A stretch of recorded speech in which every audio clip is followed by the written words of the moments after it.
Idol, ano masasabi mo sa mga baguhan na kumakain ng 10 eggs a day? Alam mo, kung wala kayong allergy sa itlog, okay naman yan. Kung may allergy kayo, syempre masama yan. Yung fat to protein ratio is equal. Kung 6 grams of protein, 6 grams yung fat. Kung 3 grams yung protein, 3 grams of fat. So as long as nasa calorie maintenance kayo or deficit, maglulose kayo ng weight.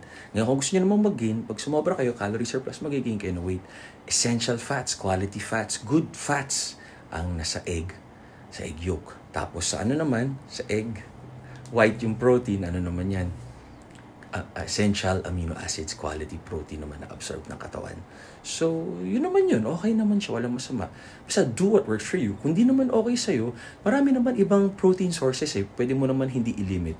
Pero kung naka-budget ko, yun ang paborito mo, wala namang masama. Kaya nga, do what works for you. Tama kayo, mali ako. Hindi porkit nag-work sa kanya, mag-work sa'yo, nag-work sa'yo, mag-work sa kanya, diba? Enjoy! Happy, healthy!